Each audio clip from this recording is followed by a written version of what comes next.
আসসালামু আলাইকুম। ক্লাস 8-এর সুপ্রিয় শিক্ষার্থীবৃন্দ, আশা করছি প্রত্যেকে ভীষণ ভালো আছো। লার্নিং উইথ এ প্রিয়ার আজকের আয়োজনে তোমাদের সবাইকে স্বাগত জানাচ্ছি। আমরা আজকে আলোচনা করছি তোমাদের ইউনিট 5-এর লেসন 3-এর পার্ট সি থেকে, এবং আমাদের পেজ নাম্বার হচ্ছে 53। এর আগের ভিডিওতে আমি এই লেসনের পার্ট বি পর্যন্ত বিস্তারিত আলোচনা করেছি, সেখানে একটা টেক্সট দেওয়া আছে, এবং আজকের যে লেসন সেটা সমাধান করার জন্য তোমাদেরকে প্রথমে সেই টেক্সটটা খুব ভালোভাবে বুঝতে হবে।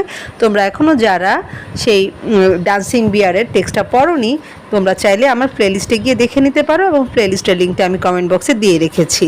তো চলো আজকের আলোচনা শুরু করি। এইখানকার ইনস্ট্রাকশানে বলছে complete the sentences with clause given. Clause মানে হচ্ছে সংকেত, অর্থাৎ এই যে নিচের যে বাক্যগুলো রয়েছে, হ্যাঁ, প্রদত্ত সংকেতগুলো ব্যবহার করে সেই বাক্যগুলোকে কী করতে হবে, সম্পন্ন করতে হবে বা পূরণ করতে হবে। তো আমরা এখানে দেখো অনেকগুলা শব্দ দেখতে পাচ্ছি। এই শব্দগুলো দিয়ে আমরা এখানে যে এ থেকে যে পর্যন্ত যে শূন্যস্থানগুলো দেখতে পাচ্ছি সেই শূন্যস্থানগুলো একে একে পূরণ করার চেষ্টা করব। ওকে, তো আমাদের প্রথম যে ওয়ার্ড সেটা হচ্ছে অরোরা, হ্যাঁ, অস্ট্রালিস। এরপর রয়েছে ট্রাভেলড, এরপর রয়েছে রিমোট, রিমোট মানে হচ্ছে দূরবর্তী। তারপর রয়েছে ট্রেন্ড, ট্রেন্ড মানে হচ্ছে প্রশিক্ষিত বলতে পারি আমরা। এরপর হচ্ছে মেটেড, মেটেড মানে হচ্ছে মিলিত হওয়া। তারপর রয়েছে শাইনি, শাইনি মানে হচ্ছে আলোকিত বা খুব উজ্জ্বল এরকম বোঝাচ্ছে। এরপর হচ্ছে অ্যাট্রাক্ট, হ্যাঁ, এটা ফার্স্ট টেন্সে আছে। এমনিতে অ্যাট্রাক্ট মানে হচ্ছে আক্রমণ করা, আর অ্যাট্রাক্ট মানে হচ্ছে আক্রমণ করেছিল এরকম বোঝাচ্ছে। ডিপ হলো, ডিপ মানে হচ্ছে খুব গভীর, হলো মানে হচ্ছে গর্ত, মানে গভীর গর্ত। এরপর হচ্ছে শক, শক মানে হচ্ছে আঘাত। এবং সর্বশেষ যেটা রয়েছে সেটা হচ্ছে পুল, পুল মানে আমরা পুকুর বলতে পারি বা জলাধার বলতে পারি, অর্থাৎ যেখানে পানি জমা থাকে, যেমন হচ্ছে সুইমিং পুল, কেমন এরকম। তো এই যে শব্দগুলোর অর্থ আমরা জানলাম, এখন আমরা একে একে এখানকার যে শূন্যস্থানগুলো সেগুলো পূরণ করার চেষ্টা করব।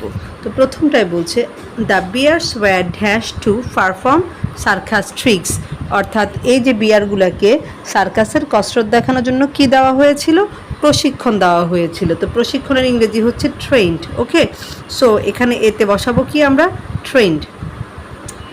তাহলে the bears were train to perform circus tricks, এভাবে হবে। এরপরে 2 নম্বরে যেটা বলছে, অর্থাৎ বিতে যেটা বলছে the circus dash south on a west coast tour.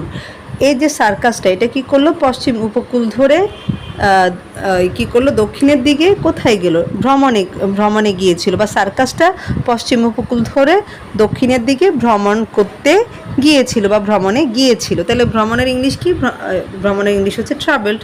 So আমার বিতে বসবে হচ্ছে ট্রাভেলড। হ্যাঁ, তো আমার আসলে এখানে পাশে লিখে দেওয়ার দরকার নেই, যেহেতু এটা অলরেডি এখানে লেখা আছেই। এরপর দেখো সিতে বলছে আ জাগুয়ার ঢ্যাঁস আর জাগলার, অর্থাৎ একটা জাগুয়ার কি করলো, এই যে একজন বাজিকরের উপর আক্রমণ করেছিল। জাগলার মানে হচ্ছে বাজিকর। তো সো এখানে লিখবো হচ্ছে অ্যাট্রাক্ট, আক্রমণ করা, আক্রমণের ইংলিশ হচ্ছে অ্যাট্রাক্ট। তো আ জাগুয়ার অ্যাট্রাক্ট আ জাগলার।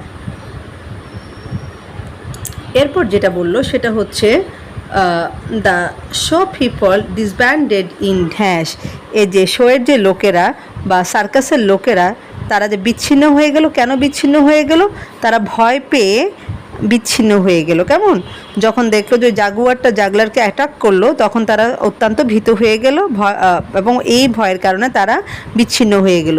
সো এখানে লিখবো হচ্ছে শক। তো শকটা যাবে হচ্ছে কোথায়, এই যে এখানে আমার, হ্যাঁ, অর্থাৎ ডি নাম্বারে যাবে হচ্ছে shock. The show people disbanded in shock. তারপর ইতে বলছে কি দেখো, ইতে বলছে the bears wandered off into the dash island.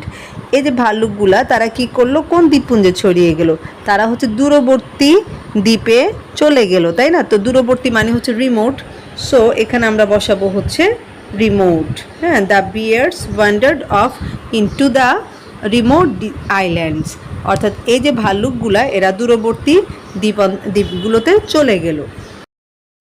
এরপর এফ নাম্বারে বলল যে they dash and multiplied on the island, তাহলে ওই দ্বীপে তারা কি করলো, তারা মিলিত হলো এবং বংশ বিস্তার করলো। এবং মিলিত হওয়ার ইংলিশ হচ্ছে মেটেড। হ্যাঁ, তাহলে এই যে মেটেড কথাটা যাবে হচ্ছে আমার F নাম্বারের সাথে। ওকে, তারপর জিতে কি বললো, জিতে বললো হচ্ছে meteorite left dash on the island. Meteorite মানে কি, উল্কাপিণ্ড, অর্থাৎ একটা উল্কাপিণ্ড ওই যে দ্বীপে কী করলো, গভীর একটা গর্ত তৈরি করেছিল, অর্থাৎ উল্কাপিণ্ড পড়ে সেখানে একটা গভীর গর্ত তৈরি হলো। তো গভীর গর্তের ইংলিশ হচ্ছে ডিপ হলো। সো ডিপ হলোটা যাবে হচ্ছে আমার জি এর সাথে। এরপর এছে বলছে the bears danced in a dash crater.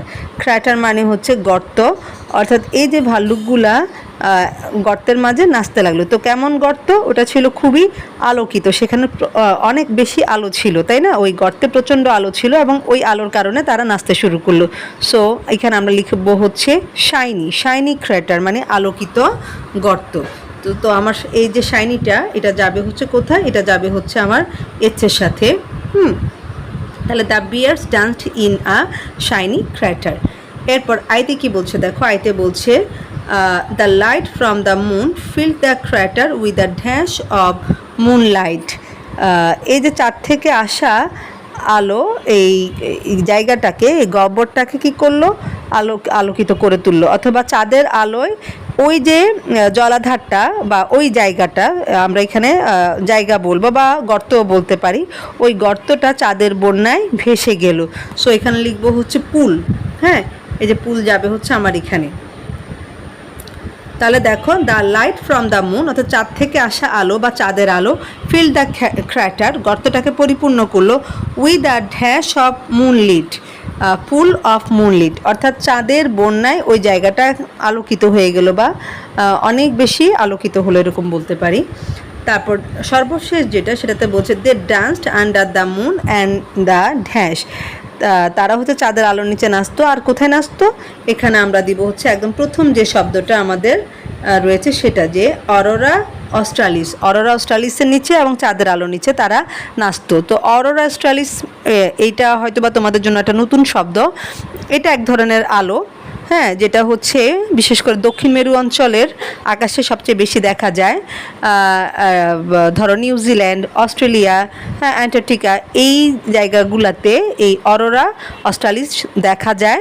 এটা হচ্ছে এক ধরনের আলো, এটা অনেকটা সবুজ, তারপর হচ্ছে বেগুনি, লাল রং বা গোলাপি ইত্যাদি বিভিন্ন রঙের থাকে আকাশে। এটা দেখা যায় যখন আকাশটা খুব বেশি পরিষ্কার থাকে আর কি, সে সময়টা দেখা যায়। তো আশা করছি তোমরা শূন্যস্থানটা বুঝতে পারলে এবং সেই সাথে একটা ভালো ইনফরমেশনও তোমরা পেয়ে গেলা।